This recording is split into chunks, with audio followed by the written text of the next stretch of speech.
one aspect of toxicity is there's a lot of uncertainty, So if you have an abusive person, you really you don't know everything depends on which side of the bed that person has gotten up. One day they can be charming, one day they can be very abusive. So if you're able to recognize that there's so much of uncertainty, I think it is possible to identify bullying. Question is, if by say you have a fraternity and they abuse you just to get you in, you have to tolerate all that. If that is the culture, you will have to really reflect on what is this relationship with the bully getting you.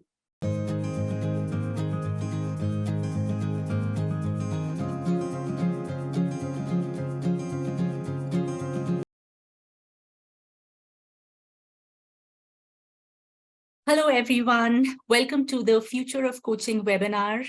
I'm Kifa from Coacharya, and as always, it's great to have you all join us.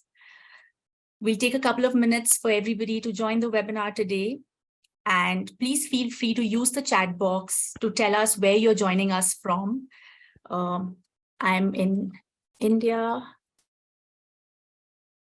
Yamini from our team is here. She's the chat box moderator. Thank you, Yamini. So we'll wait for a couple of minutes.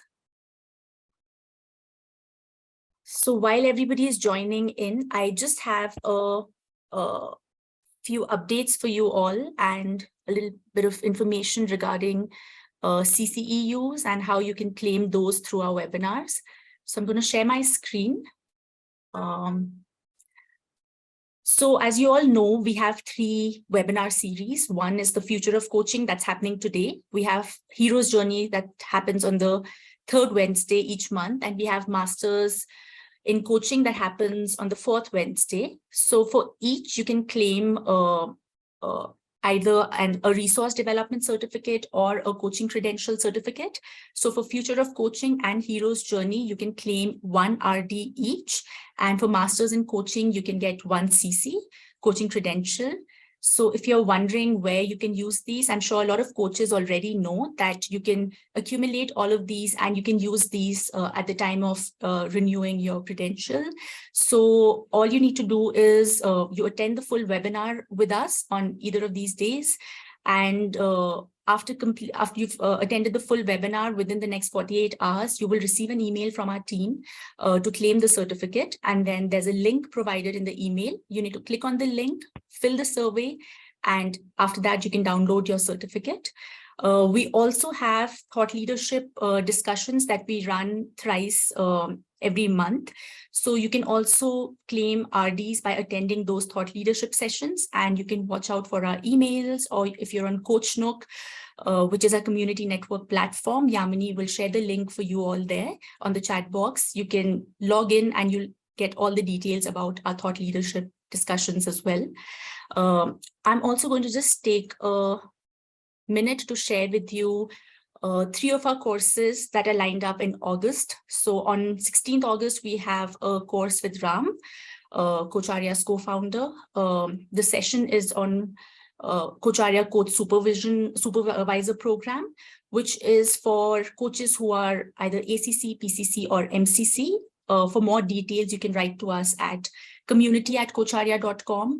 Yamini again will put out the details in the chat box. We then have a coaching foundation session with Prakash Rao, Master Certified Coach. That's on August 19th. This would be a session for anybody, a program for anyone who wants to get started with their coaching journey. And the program prepares you for level 1 credentialing. Once again, Yamini will share the link on the chat box about this program. And the last one is advanced coaching with Cindy. She's also our program director and a master certified coach. And this program would be for people who've already completed either their ACC training or are credentialed ACC coaches.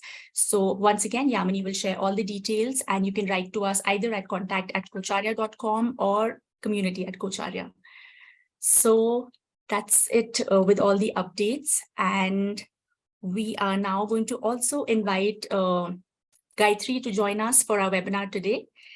So today's webinar is called From Awareness to Empowerment, and we're going to discuss how one can navigate workplace toxicity. This is a sequel to a webinar that we did previously with Gayatri and Pranav. And as we all know that toxicity has an adverse impact on any organization and the well-being of its employees. So it's crucial to find ways to support employees and have the right mechanism in place in order to navigate any kind of toxicity in the workplace. So today, Pranav, who is the co-founder and CEO of Coacharya, will be in conversation with Gayatri. I'm going to just take a minute and introduce Gayatri for all of us. So Gayatri is an exemplary HR practitioner with 35 years of experience. She has led several projects across leadership assessments, executive coaching, leadership development, and organizational effectiveness. So thank you so much, Gayatri, for joining us today. Thank you, Pranav. I think we're ready to start. And yeah. Sure. Thank you, Kiva. So I see that we have folks from various parts of the world here. So good morning, good afternoon, good evening, depending on where you are. Thank you for joining us. The session we did in May was a little more on the macro side of coaching toxic leaders. And we wanted to do a follow-up session based on all the conversations that were had and the chats, inputs on something that would be a little more micro, which is from awareness to empowerment, navigating workplace toxicity. And the outcomes we hope you will get from this discussion and your own inputs is to understand what workplace toxicity looks and feels like, deepen our understanding of what gives rise to toxicity at work, and finally understand how we can heal and empower ourselves to navigate challenges that arise due to workplace toxicity. And Gayatri, I just wanted to reiterate the definition of toxicity before we get started here. It is defined, at least in some forums, as a workplace culture that is disrespectful, non-inclusive, unethical, cutthroat, or abusive.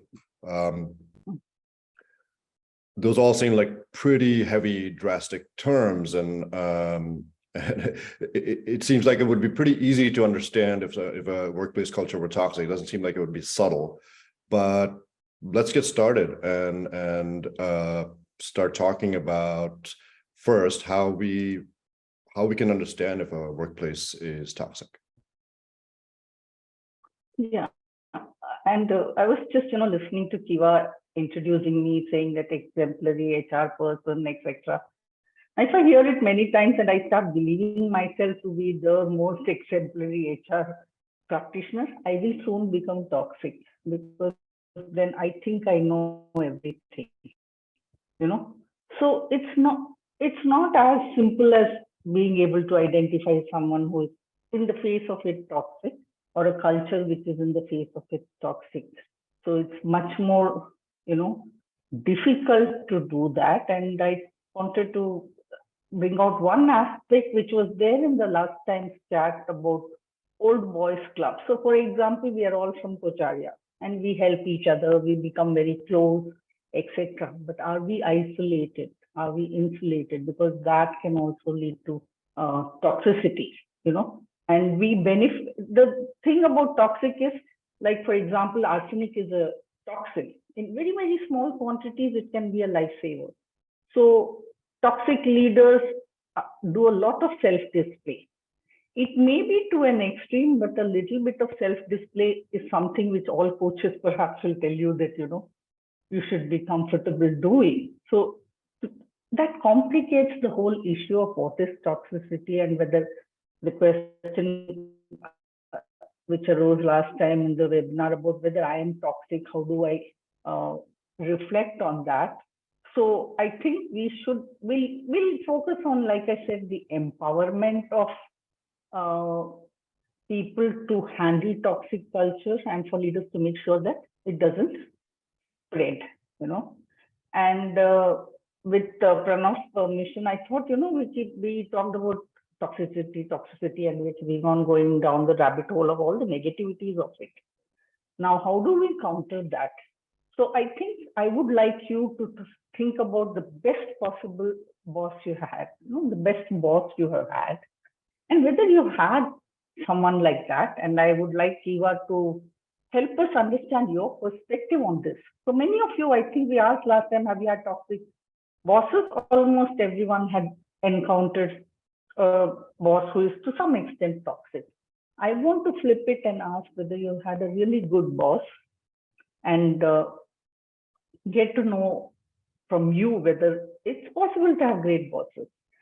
Kiva, can you just, so please take a minute here to respond to this question, and then we can kind of look at, okay, what we should not do is all known, but what should we do? What is it that makes a person a great boss, which of course will lead to overall a great culture. So I'll just keep quiet and let you people respond to the Mentimeter survey. Please do take a minute to respond to that. While that's happening, Gayatri, I was reading a little bit about the Hofstede cultural comparisons, and wondering how that might be playing into. Should I set that up for you, or do you want to just riff on that a little bit? I can talk about that. So Hofstede cultural comparison talks about 6 variants of, 6 aspects of culture. And I'll just talk about 3 which are very important to toxicity. Okay, so I can send this just a comparison which I've done. Okay. The first one, you're projecting that? Yeah, sorry. Okay, great. Okay. Oh, okay, you project 6. Yes, no, so only 1 person. I hope more people are going to respond. We have 67 people on the call right now. So looks like, okay, the way the numbers are, it looks like people have not had great bosses, but maybe they haven't had very bad bosses either. So we're somewhere in between, So 1 person is saying no, never had. And well, it seems like overwhelmingly people generally have had good bosses. So they have had good bosses. That is what I would have, also thought. So let me just, do you have that? Do you want to project it? The Hofstede, I don't have it handy, but we can talk through it. So we can just, the Hofstede cultural comparisons, there are 5 different headings that are used to rank how different cultures react to certain triggers. So I'll just list them: power distance, masculinity versus femininity, uncertainty avoidance, long-term orientation, indulgent versus restraint. Can you all see it? Can you see it, Pranav? I can see it, yeah. Yeah, so these are the 5 factors like Pranav said. And the 3 of them seem to be, 4 of them seem to be important. So Pranav, there are actually 6, there were initially only 5 factors, but they also added a 6th factor called indulgence and restraint, but it is not validated for all the countries. So the power distance, I've compared US and Mexico and Australia. When the power distance is high, the organization tends to become more hierarchical. The more hierarchical the company, chances of it becoming more toxic are there, because the people can't speak up. They don't feel, everyone calls everyone a sir, or it's bureaucratic, right? Now, individualism versus collectivism. Okay, do people think just individually or they think as a collective. Culturally, Indians tend to think more collectively than, say, the people in USA or Australia. And one aspect of toxicity is the self-centeredness, where your own career and your own goals are more important than that of the collective or the organization. So the higher the score, the more toxic the atmosphere can get. Yeah, and it's interesting. I just interrupt you there because in the chat box there is a comment about how aggression is favored in the US, and the US does have the highest score for individualism versus collectivism, which correct. Yeah, it's the highest score across the world. Yeah, 91. You're right. Yeah. And then we come to long-term orientation. Okay. Now here, again, when people remember, I remember last time there was a question in the chat saying that when toxicity succeeds, how do you cope with that? And toxicity generally succeeds in the short run. Sometimes the success can be spectacular, like, you can even become a president.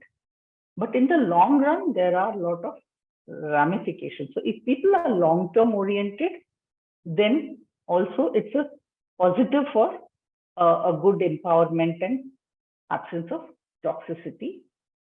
Indulgence versus restraint. Okay. This is a society which lives in the moment. Self-gratification is most important, and it's also instant self-gratification. If that is higher, then it becomes likely to be more toxic. And I hope this is right, because I remember picking it up, but there is a lot of restraint in India, because there is this, don't show off. At least it used to be, don't show off, etc. And there are social norms and collectivism already putting a restraint on your indulgence. So higher the toxicity, So this is something I thought would be interesting. So please put your comments on this, because I'm sure there are others who have also, quite aware of the Hofstad model. And of course, this is just a generalization of what are the things which can affect toxicity. So I will stop. So what is interesting about that is that toxicity could mean different things in different cultures, and basically makes it all the more complex, right? Yeah. Deborah's asking when share the resource. Kiva, we could get it. It's Hofstad's culture. Shall I put it in? Can share. And we have another poll, which is, have you worked with a toxic leader? And that's being filled out. The next question, Gayatri, for you is, what within a system causes toxicity to rise?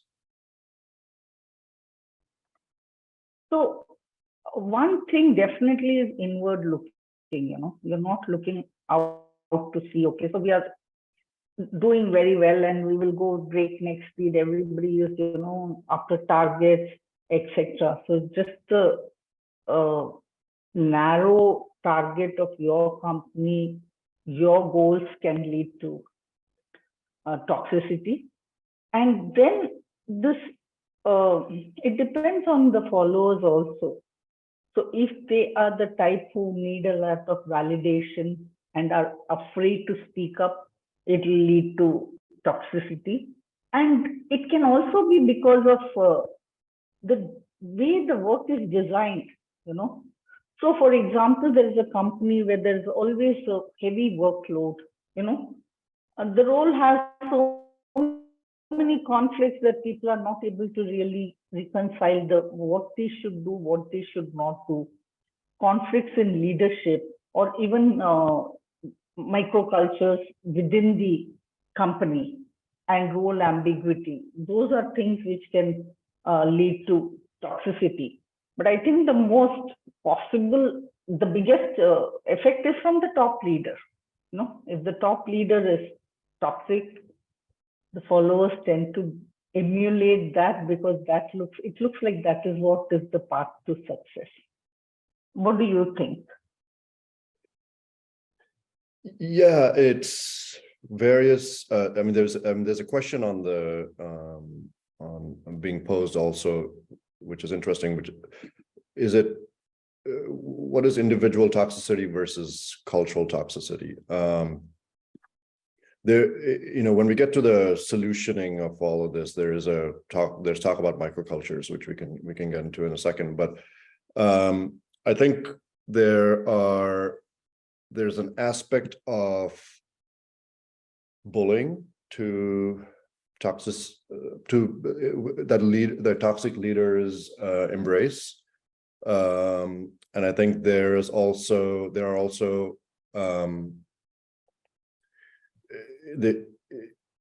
this how subtle or how direct they are can make it easier or harder to recognize whether someone's being toxic, right? So I think the question goes back to how do we identify it, and then we'll get into, in the next half of this, how to actually handle it once the awareness is clear to us. So we can. Yeah. Go ahead, Gayatri. No, so I was saying that, how to handle it, of course, is first to know that, you're going down a rabbit hole of toxicity. So if you stay there, you are likely to be further sucked into it. So it's important to have allies outside the work also, because you have a culture. If it's a microculture and it's in your team, if your life is all about the team, you're socializing with the team, everything depends around the team, it's difficult to realize that toxicity. It's just like the old boys club, they aren't just playing golf, they're just going to bars, etc. They're not doing anything wrong. But when an outsider looks at it, they feel that they just cannot enter this. They feel that there is favoritism. They feel that decisions are taken without transparency, So I think an outside-in perspective is very important. And for oneself to be able to handle toxic leaders, it's just like bullying. You need to stand up, call it out, and weigh your options. Let's get into that, Gayatri. So I think everyone here is looking for the answers to how to deal with toxic leaders. In a personal situation, one can stand up to a bully, right? You can get up and confront them and say what you need to say. How do you do that in a work situation where that bully might be, the person can also determine whether you keep your job or not? Yeah, that is true. So in that case, it's okay. So you weigh your options, right? Okay. So I need to keep my job and the work culture is toxic, but I really don't have any options. But it is right now, I don't have any options. You can still make a plan, and keep developing. And some of the articles and literature I read is the best way to handle this kind of toxicity is empower yourself by being good at your work, keep developing yourself so that, you become more worthwhile, as in your own self-image as well as to the company. Toxic leaders, just like bullies, choose their victims, So concentrating on oneself and trying to become the best you can will help you handle that toxicity.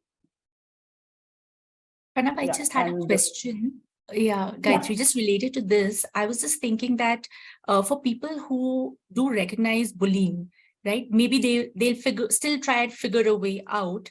But what about people who actually don't have the awareness, like the first stage is to actually first know that this is what it feels like, and sometimes I think like Pranav said a while back, it is subtle and it's not as apparent.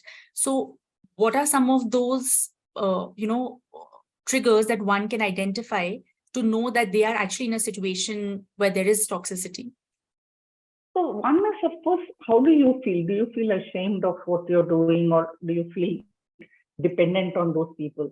Or are you losing sleep over these things? Because this toxicity and bullying has adverse effects, including perhaps an effect on your sleep, definitely an effect on, how you feel.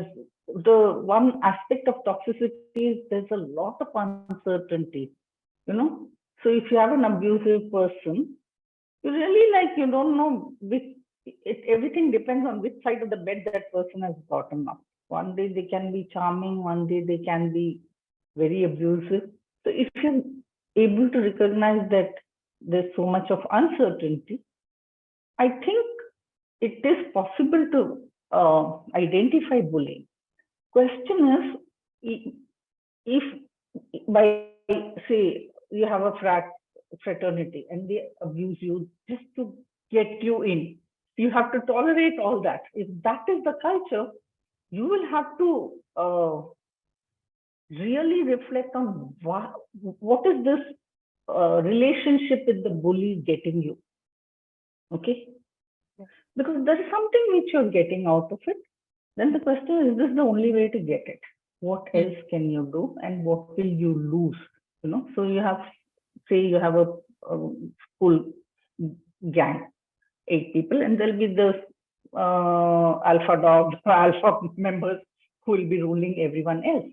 But if the others stay because they feel some privileges of being in that group. So you have to take a call on at what cost are you getting those privileges, and what impact are you causing by being in that group. Does that make sense? Yeah, absolutely. And I think we'd also done a poll before the webinar where we asked people what comes in the way of actually being able to navigate toxicity. So if it's okay, I'd like to just share the results that came out for the audience as well. So just a second.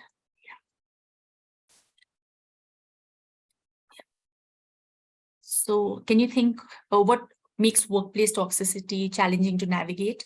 So we had 4 options: low awareness of toxic traits, low psychological safety, lack of choice, and misaligned values. And we can see the result here. So we have about 41% saying low psychological safety, 24% saying low awareness of toxic traits, which is a fairly big number, right? So I think that's where the question came from. Sometimes people actually find it challenging to also, like you said, right? You can be in a confusing state where there might be a lot of self-doubt and a lot of uncertainty right? Because it also affects your self-esteem to a degree and your self-confidence. So maybe you actually go into that zone where you think that you are the one who's at fault, or probably you aren't good enough, but maybe there's something else at play. Yeah. So, I wanted to, there was a chat question saying that toxicity is it's gender agnostic. And I want to give an example of that, which happened to me. And we were in my very first job, there was only one guy and we were all women. And so the toxicity can come like this. So suppose your boss asks you to work longer, okay? There's even a competition to please the boss by working longer and longer and longer. And if someone says, no, I'll not work, the whole group turns on him or her. And this happened with us also. So of course, now when I look back, I feel it's toxic. When I was in the in-group, it didn't feel so toxic. But when you're in a toxic cult, there were aspects of toxicity. I don't know whether I'll call it toxic, because it was not fully toxic. There were some learning opportunities, etc. But in a toxic culture, you're like, okay, so I'm doing facilitation. If I can stand up and talk, I'm the queen, So there's somebody else struggling. So this other person struggled, but he had a lot of other strengths, which we didn't see at that time because this was, late 80s. So technologically, he was amazing, but we didn't think we needed to learn technology that much at that time. So you don't look at the strengths of the person, you tend to start looking at the fault, and then slowly the isolation happens.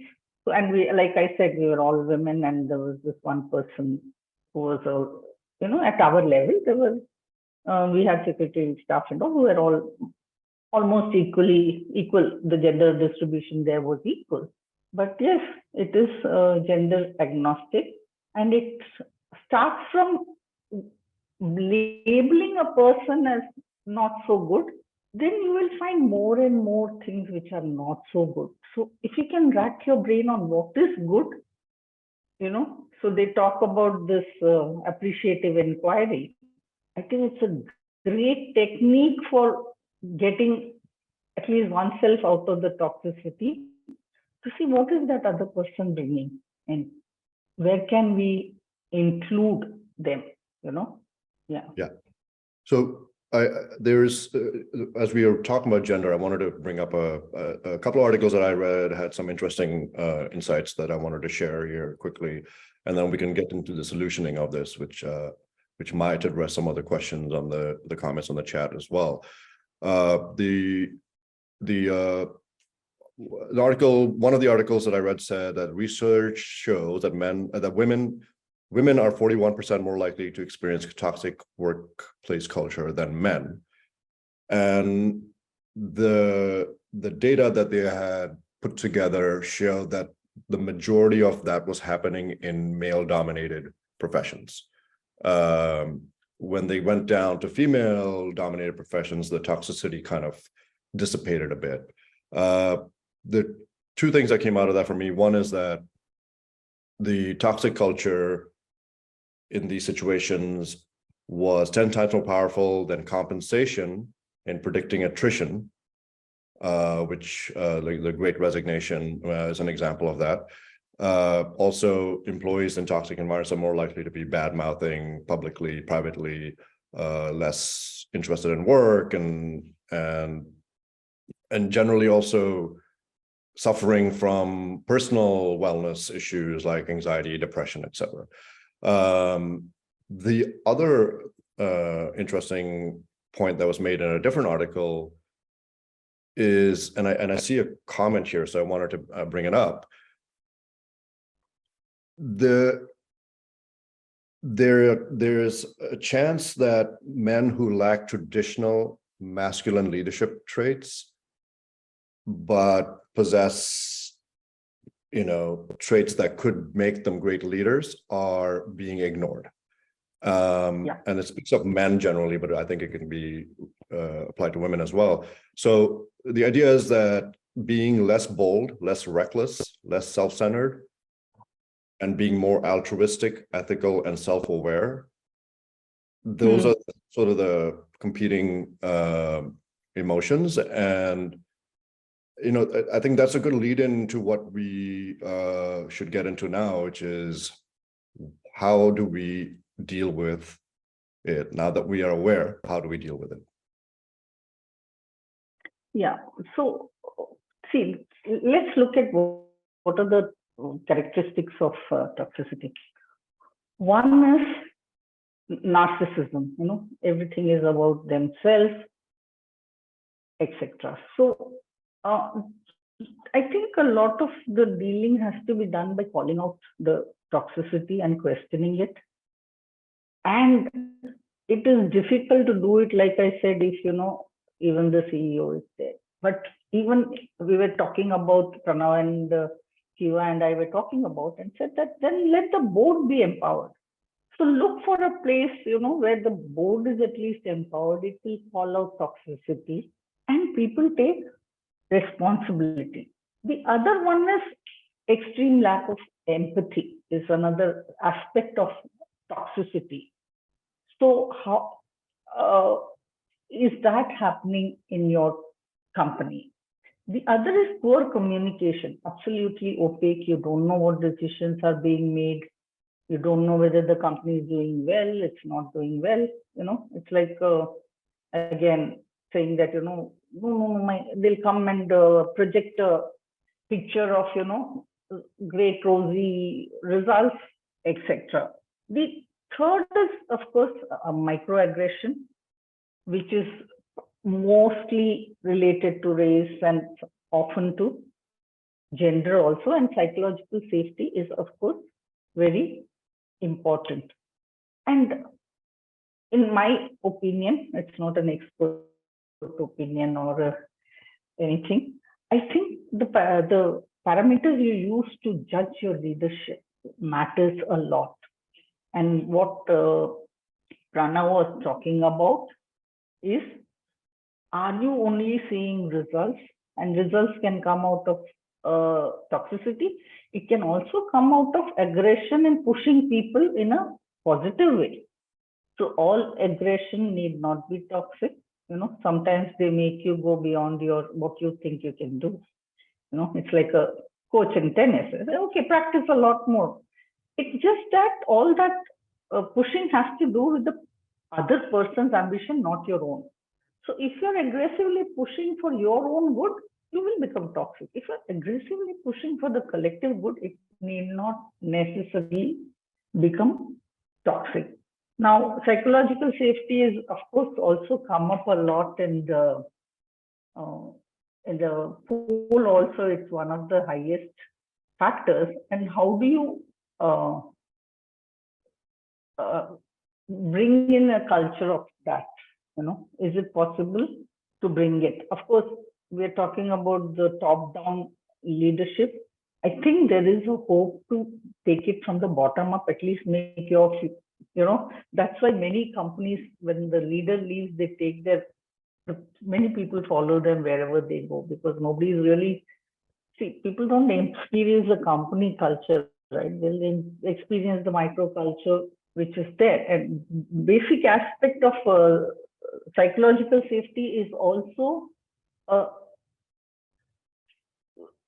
assurance that you can make mistakes and learn and share ideas, and they don't embarrass people. Like I myself have, I'm a freelancer, but I remember going to some meetings with a big 5 consultant where I was also part of the team, and they were trying to tell me that, you're not dressed well, you should be wearing, you should go buy, clothes and wear suits, etc. Now, okay, that was not my only job, right? I'm a freelancer, but the kind of pressure which I felt, and if I'd been working there, I would have been miserable, because you're trying to create clones, everybody in the suited, booted atmosphere, which is changing now. So you have to give people the freedom to choose and also contribute, Sure. So I'll be very interested in hearing other people's view on this, and maybe, we can put the word cloud, asking people, they said most of them have had good bosses, only one person said they never had a good bosses. So what are these things? Let's learn from the good bosses and see how we can take people from this extreme and pull them and put take them towards the people who actually empower others and do good for others. Can we do that, Kiva? Sure. So while Kiva is doing that, I wanted to summarize some things that you said. The idea that there are stakeholders in play that could influence the way a leader behaves. There's also so we talk a lot about the individual. What does the individual do? They can stand up for themselves. Mm-hmm. They can seek community help. They can just put their head down and work hard and show results, and those results will potentially satisfy the boss. But there, I think, also is a need for systemic organizational interventions, right? And one of the ideas that is being posed in some of the articles I was reading is that there seem to be like 4 or 5 things that can be done at an organizational level. I'm going to read them out as headings, and then we can dive into whatever makes sense. But the headings are: top leaders commit to and sustain focus on cultural detox. Just a little bit about that shareholder theory you were talking about. Distributed leaders shape healthy microcultures. So the middle managers and supervisors under the top leaders are creating healthy situations within their own business units.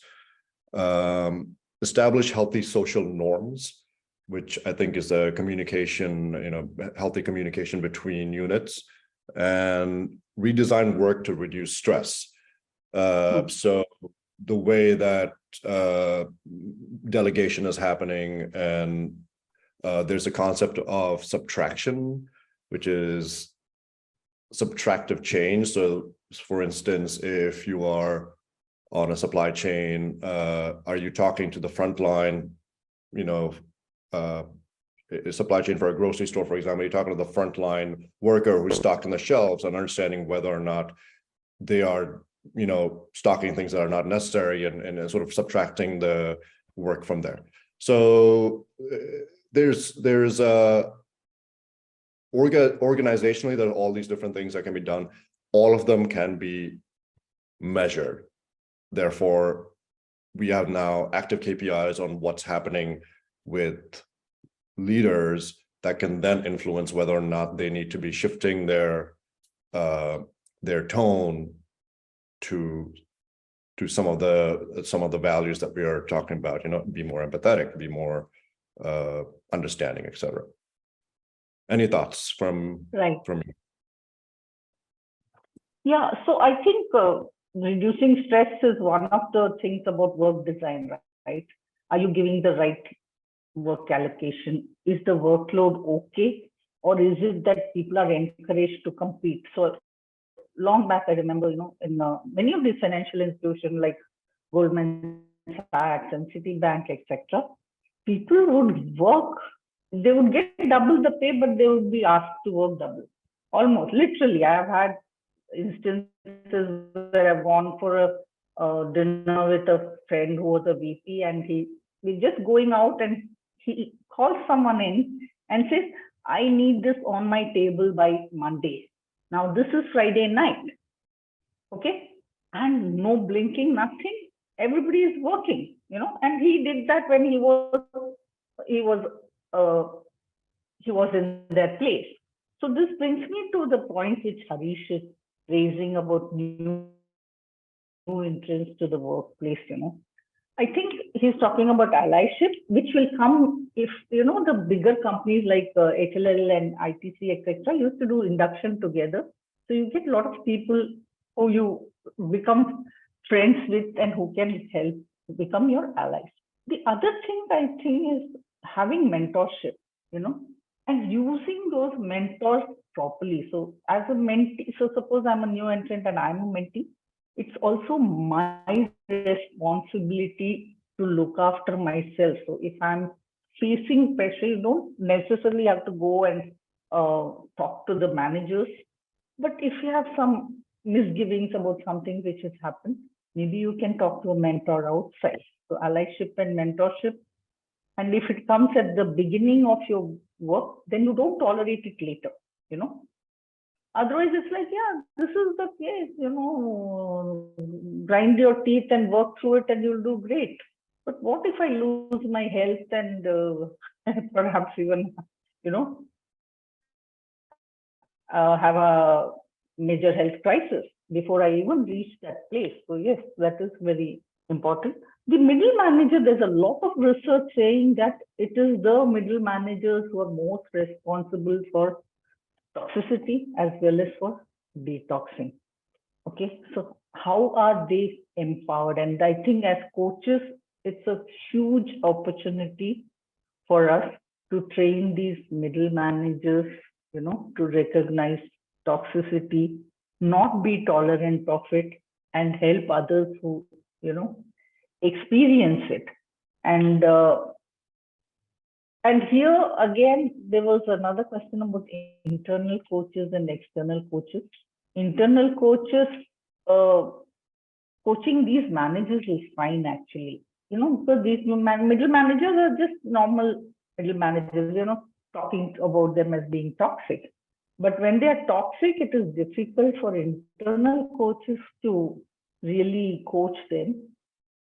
It may be very difficult for the external coaches also to coach them, but for internal coaches, there is a lot of conflict of interest.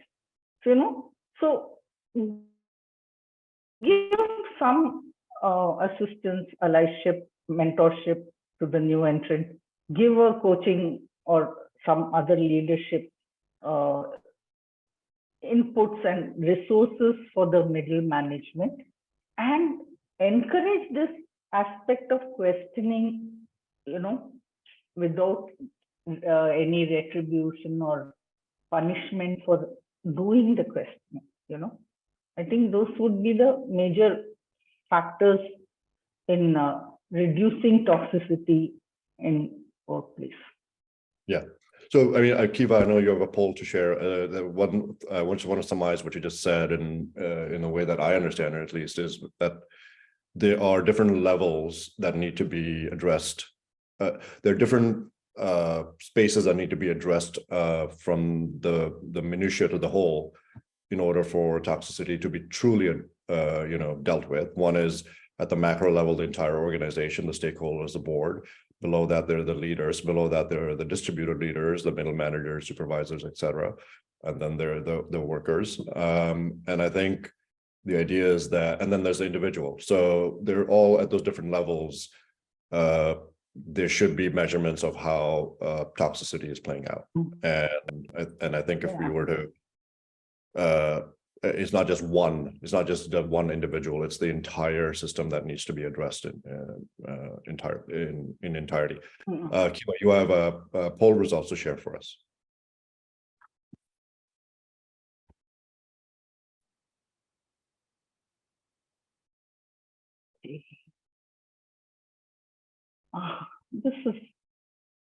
I'm so happy to see this word cloud, because we've been talking about how the spectrum of empathy, the toxic leaders are really, really low, and that has come up as something which is very important.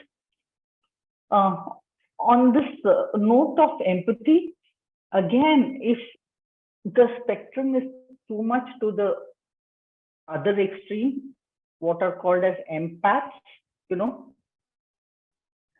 you can actually suffer a lot, because then you take the toxicity onto yourself. So you need to have just the right amount of empathy to handle this toxicity, not start saying, so again, I'm going to abusive relationship, especially in marriages. Many times the spouses will defend the other person, saying, no, not so bad. There are some good things. And that can be, like too much of empathy, to the extent of becoming an empath, where you take on those feelings of the person you're dealing with onto yourself to your detriment. I'm just trying to look as to what is not very important, or it is really small.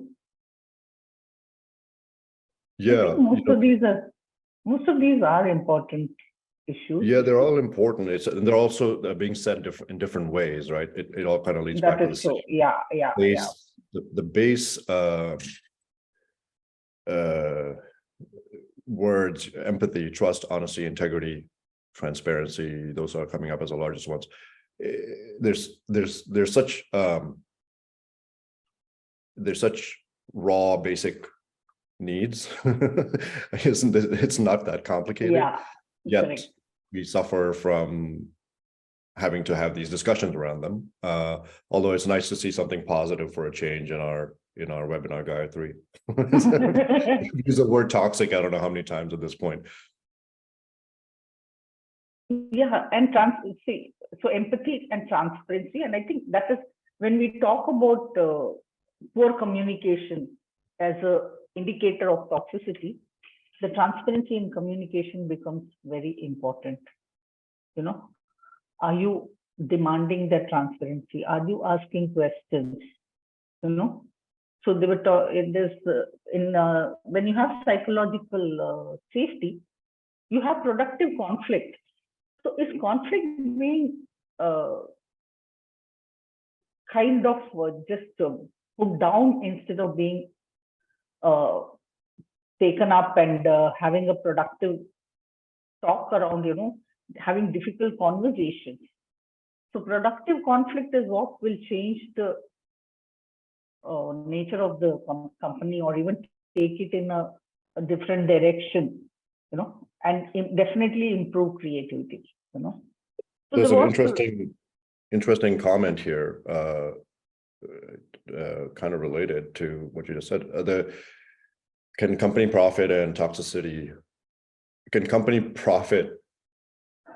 influence talks? I think what's being said here is, can we correlate profit to better behavior, which is an interesting. Not always, but again, it's the long-term orientation. How long will it last, and who profits?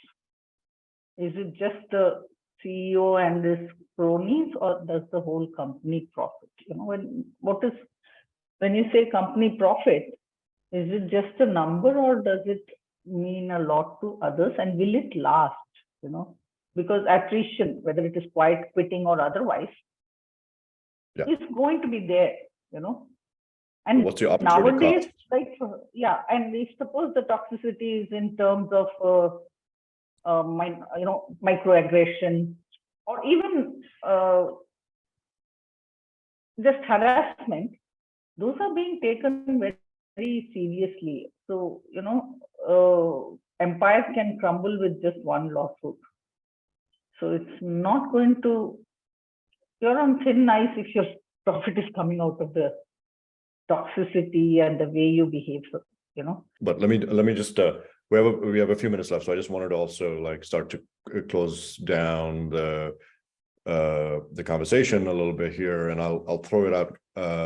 I went to see the Barbie movie with my youngest daughter, who is 7 years old, and obviously the messaging in there was a little bit above her head, and she I may not have understood all the neo-feminist, self-consciousness, gender tropes that were being played out. But the one thing that she did say, and Gayatri, I'm just closing out just some thoughts of my own, and then I'll hand it over to you. I asked her what she felt about the movie, and she said, I think the movie is about someone that is understanding that they're not perfect, but they're trying their best to be. And I was sort of blown away by the answer, because it was literally the essence of the movie. And I think I want to sort of, because we've used the word toxic so much, and I want to make sure that we leave on a positive note, is that at the end of the day, I think everyone is not perfect. I think having an awareness of that imperfection is 80% of the way to getting to be be their better selves. Gayatri, I'll hand it to you to close it out, and then Kiva, if you have any closing comments. So I think one big, let me say, two things which would make a person less, two qualities which will make a person less toxic. One is gratitude. Acknowledge what others have done, what you have got, what you need to be grateful for.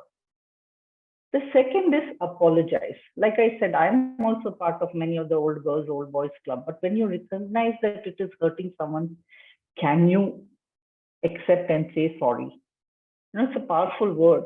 So when you transgress knowingly or unknowingly, can you apologize and sincerely make it, express it to the person? I think that changes the whole atmosphere and the culture will not remain as toxic if those two things are there. Yeah, I think wonderfully shared. And I think for me, the biggest takeaway today was the power of open communication. I think in all of this, at times, it feels like either your need hasn't been met or hasn't been understood, and there clearly seems to be a gap in what would help you and what is being offered, be it systemically, be it at an individual level, directly with your manager. So I think I'm just leaving away thinking about just the power of open communication in creating change, or at least that being the first step towards any form of change. Yeah. So I think any other closing thoughts, Pranav, Gayatri? Yeah. Yeah, so I think I have, like, one thing I realized is I know so little about this subject, because the more and more I get the questions and all, and I feel like, okay, I don't know that much, So it's been a great learning for me to get the questions and also respond to them. And after the last webinar, we were going to write a blog, which we will be, publishing on the first webinar. We'll also do the same for this one, include the questions, and perhaps, like, for example, the systemic way of dealing with toxicity. Since Pranav Ramanathan is a guru of systemic coaching, I think he'll probably address it also. So there's a lot to converse about further on this topic. And thank you all for being here and being part of the webinar. I have been on the other side of the webinar and said, why can't I speak? I'm sorry, you people are not able to, voice your opinion, but the chat has been quite alive and very great help for me to be able to articulate my thoughts. And Kiva has been an amazing host, and Pranav, as usual, the fireside feels very warm when you're around and I'm chatting with you, So thank you. Sure. And thanks to all of you who have been part of this webinar. Thank you, Gayatri. So a couple of thoughts. One is that we can continue this conversation asynchronously, and perhaps the blog and some of the resources that we've been citing, the articles, we'll include those. And we may be able to actually not copy the chat in its entirety, but pull out some of the comments. So what them. I can put some of the we can do it on the blog when we post that. Okay, I'll do it on the blog. Yeah. I think that's easier to. So yeah, so thank you everyone for joining, and Kiva, over to you. Thank you. Thank you so much, Gayatri. Thank you, Pranav. It was a really, really interesting conversation and lots to learn. And I think, like you said, Gayatri, the learning never ends, with more questions and more just thoughts coming in from other people. I think that's the only way to learn more about this. So the fact that, people are here on the webinar because they think there is more to know. Yeah. I think recognizing that will make you a little bit humble, right? Absolutely. And I think something that you shared, that humbleness to gratitude and ability to apologize as, traits which will take you away from toxicity. Absolutely. Absolutely. So thank you so much for joining us today. And as we're closing out, just one last update for everybody that I forgot to mention at the start of the session. We have a thought leadership session tomorrow with Pranav Ramanathan, and the session starts at 6:30 p.m. IST. If you would like to join the session, you can write to us at community@coacharya.com. And the session is on seeking the internal coach. It's guidance from the Bhagavad Gita, and it's a community-led initiative. So Priya is going to be the facilitator, and it's going to be really the community coming together. You can bring your friends along. It's a space that's absolutely free of cost, so anybody can join in. So we hope all of you will join us there as well. So yeah, I think that's it from our end, and we'll all see you next week as well for the Hero's Journey webinar. Yeah, thank you, Pranav. Thank you so much, Gayatri. Yeah. Okay, so somebody is asking which email to send the note to.